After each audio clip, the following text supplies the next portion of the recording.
welcome to 5 Minutes of Cloud. I'm your host, Robert Starmer, and I'm joined here by your co-host, Lew Tucker.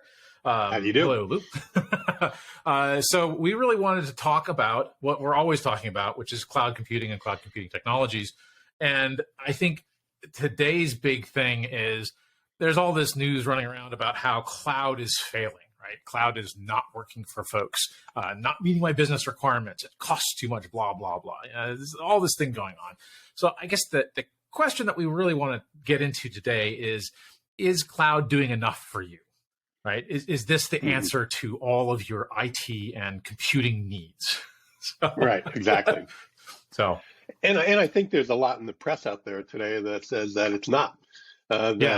Many companies, I think, particularly in these economic times, are looking for ways to cut costs, and they're going to their IT executives or whatever, and they're finding out actually that the cloud is increasing their costs rather than decreasing it. But do you think that's just because cloud costs are these sort of monthly billing cycle type things? I think yes. Yeah, right? I think actually it's easier to see what you spend on cloud.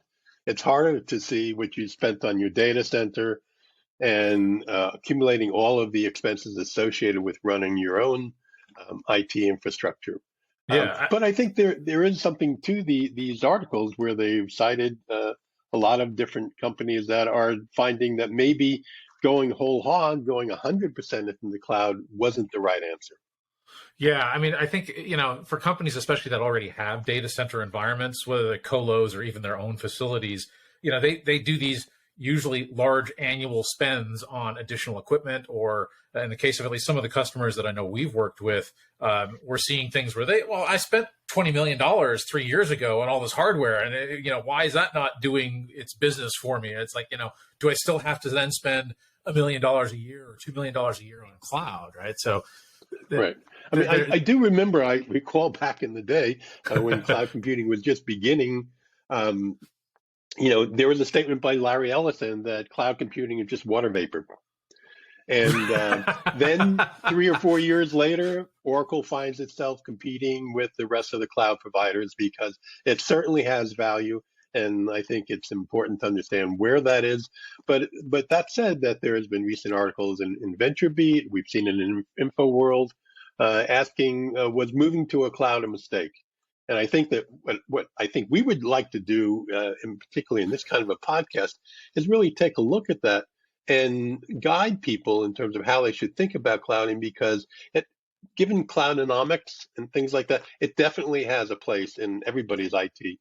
Well, I mean, a lot of these guys, it almost seemed like piling on, because I know I saw one article and then suddenly I saw 3 more, and then I saw, we've decided to get out of cloud. That was the backpack or Basecamp guys. Basecamp. Right? Yeah. David Hansen from Basecamp was saying, we're getting out of cloud. We're out of it. Well, for Basecamp, I think they're right. I mean, when you have a business and the utilization is really constant, and that's not variable either by season, or they're not having explosive growth, that kind of infrastructure should be looked at for whether that should be coming back on premise.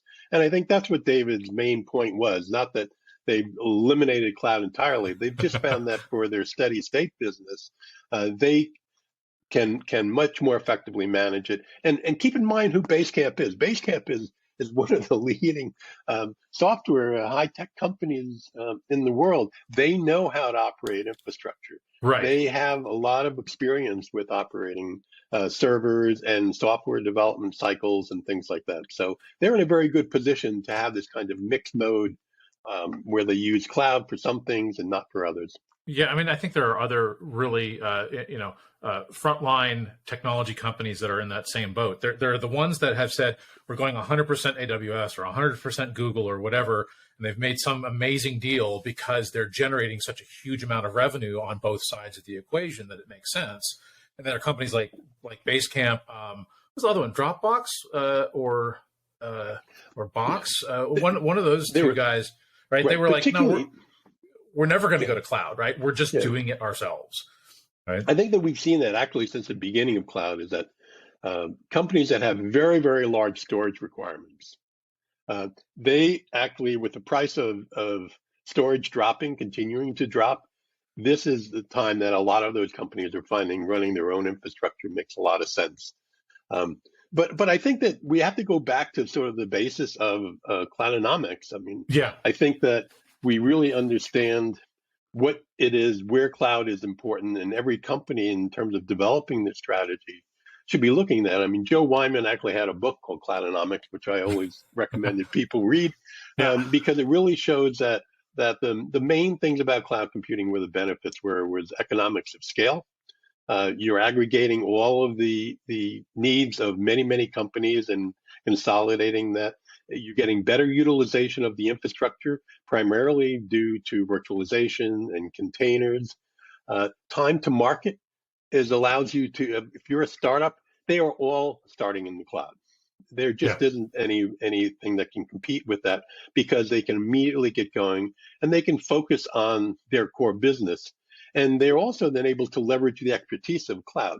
If you're a new business, it takes a long time for you to gain the expertise and the maturity of your IT staff and operations to be able to run infrastructure effectively, and particularly when it comes to areas like security. And that's where cloud providers, I think, have a real advantage. But isn't that maybe actually the key, right? So if you've been running your own infrastructure, you have a set of processes and practices that, whether you do it in a cloud provider or you do it yourself, you're sort of used to how that flow works, how those pieces fit together. And even if it's not super efficient, you know the timing for your next release, you know how long it's going to take to get that done.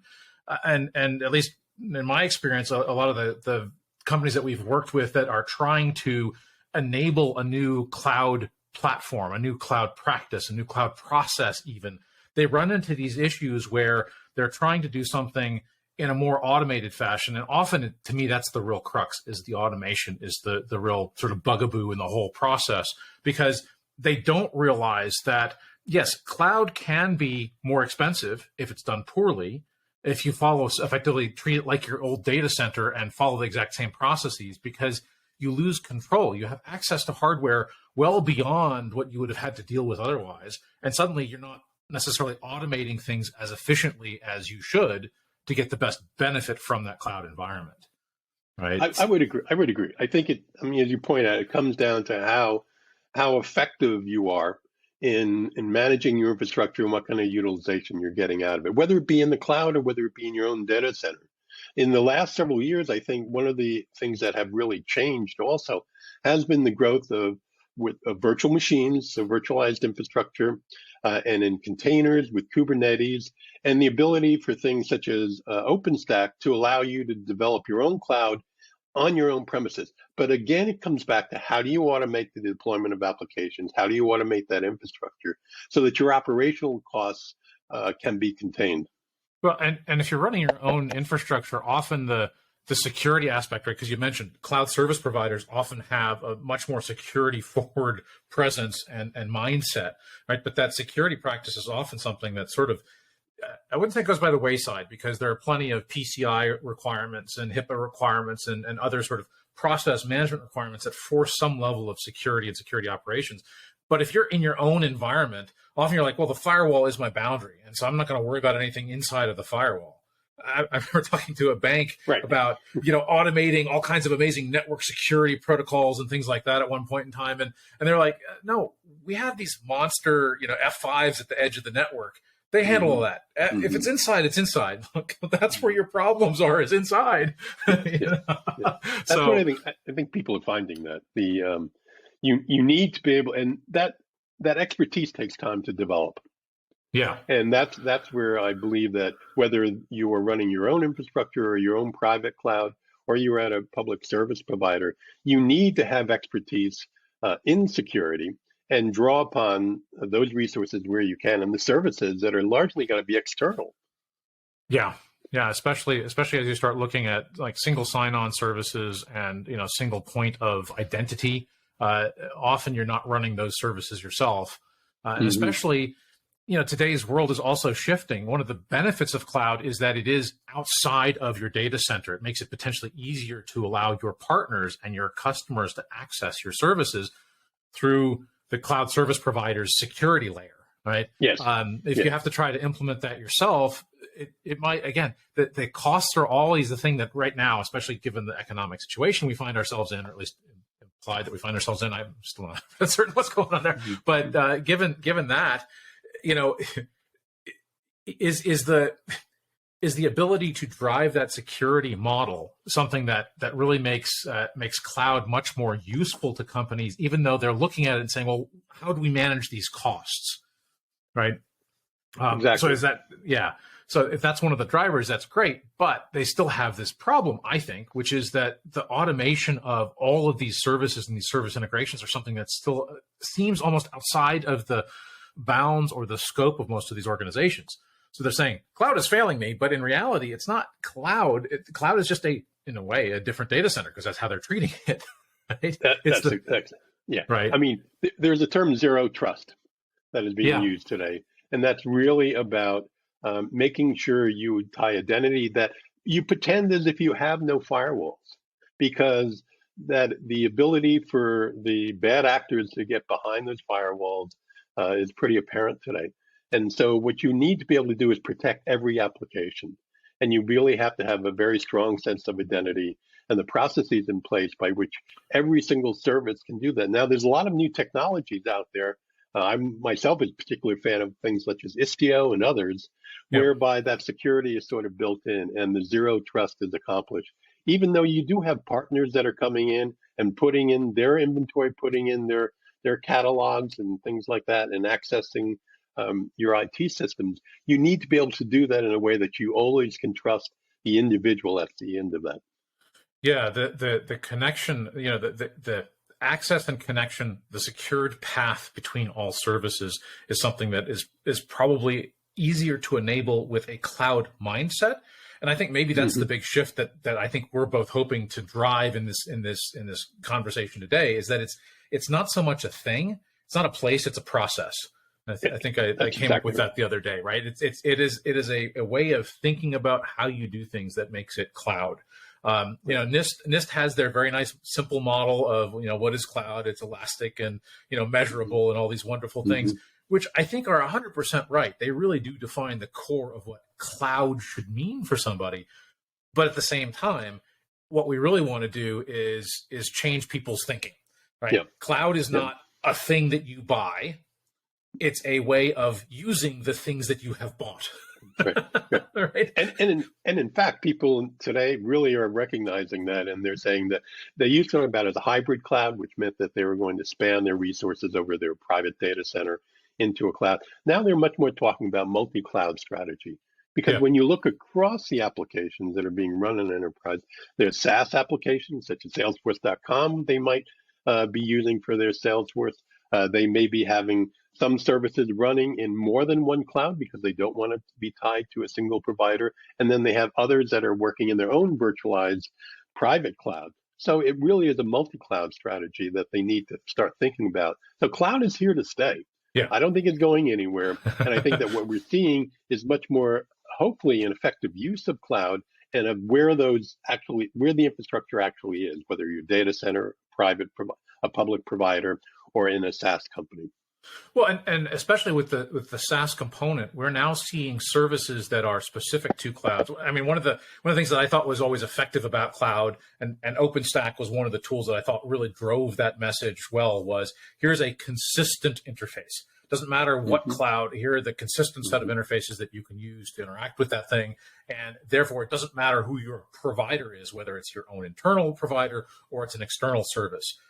You know, the benefits of cloud for performance. I remember one of the earliest projects we worked on was at a large cable company, and they were looking at moving from a VMware-based system, which could have been a cloud for them had they been able to automate it, which they had real trouble doing.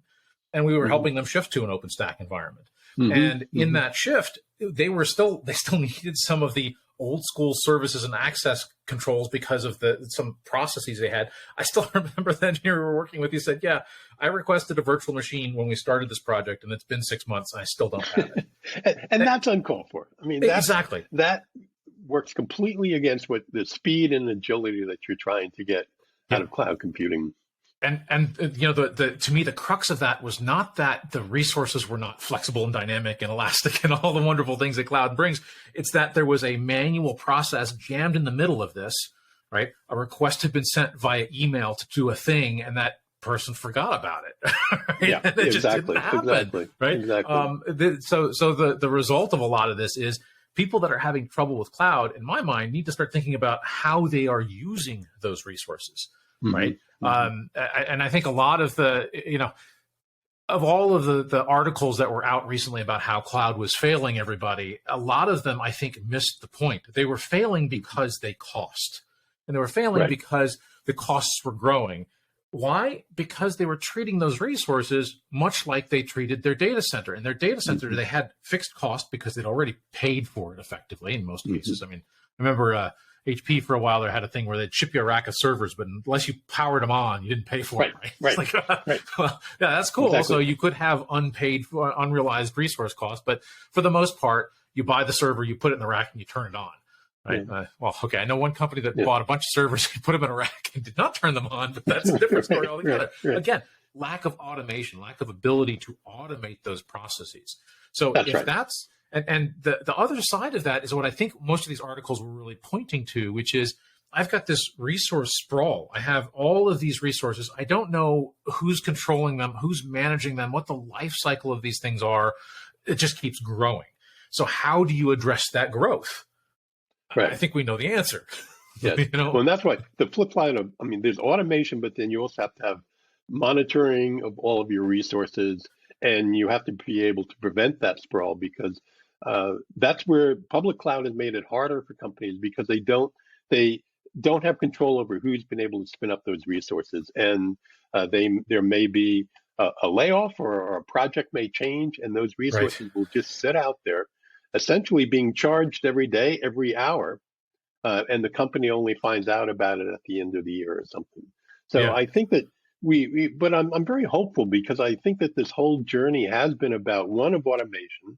OpenStack was really about automating virtualized environments, and having been at like Cisco, where I saw the whole progression from where your network was basically managed by people logging into networking infrastructure, being able to make this switch or this router, configure it in a certain way, to instead we want to be able to do that as code.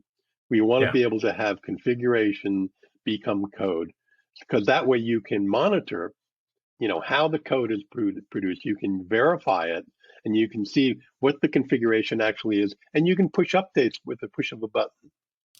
Well, and you can start to control your configuration. I mean, source control and infrastructure as code is really, I think, the piece that many companies that are going to cloud are missing. Right, the idea that everything becomes codified in style. Not that it's actually code. Not that you're writing. You don't need developers running your infrastructure necessarily, although that's not a bad idea, right? But the fact that you can start thinking about all of these resources as things that you maintain and manage. That's, I think, the crux of the disconnect between people that are saying cloud is not addressing my business needs, and how can I actually make this actually work for me? What can we do to drive the story in a way that says, yes, cloud might not be working for you today, but here are the things that you can do, right? For one, look at where you're not automating, right? What are things that you haven't looked at? How can I make sure that when something gets created, there are tags and processes by which I can discover, right? So the ability to observe your state is so important. So many of the cloud companies or the companies going to cloud, I guess is a better way of describing that I've worked with, had this idea of tagging, but they didn't implement it. So there was no way to say, hey, which business unit is using which resources and how much do they cost? And I always thought it was really funny. Every cloud, again, even the NIST model has measurable, right? You can define a cost for it, but often people never charged for it, right? Even internally, sort of a chargeback model was always missing, right? Exactly. So you say, cloud is costing you more, but who's using it? Exactly. Right. And I think that, in today's economy, I think that where people are looking to trim their costs and everything else like that, one consequence might be that they scale back what they're doing in the public cloud, which is exactly the point. The whole point, you could scale up and you could scale down. And Right. so as their businesses needed to contract, whatever, they were able to do that. So I'm not surprised to see that some of the cloud providers are even publicly stating that they are seeing customers scale back. And that's just a reflection of the economy and of the power that you have when you're working with a cloud-based system. Yeah, well, and the best way to do that scaling is to actually be able to automate it so that you're not impacting your business, Exactly. right? Because Exactly. this is to me the big issue right now is that people are like, oh, I'm going to get out of cloud. I'm just going to dump all that resource and just get out of it altogether. It's like, yeah, you've done that, but you've done that at a detriment to your business. Because if nothing else, you're now going to have to go in and say, okay, if we were using all of that resource in some fashion, even if we have the space in our data center, we have enough power, which is often the biggest problem, right? It's power and cooling that drives data center cost more than anything else. Right. But even if we have that, we still have to acquire the equipment. It takes time. It takes, even if it's on the shelf, it's still going to take weeks to get to you and get it installed. And so it's almost better to say, how can we automate those processes that are most broken? Force the company to go through a 1 month, tag all of your resources. If you don't have a tag, it's going to get deleted. And there's some really good tools out there. Cloud Custodian is the one that always pops to mind for AWS, at least, that if you have tagged things appropriately, you can do that. You can just say, wipe out anything that's missing a tag. Exactly. Right? It's amazing just how because, fast. Just because they're virtualized doesn't make them less part of your infrastructure. Yeah. You still need to have that inventory.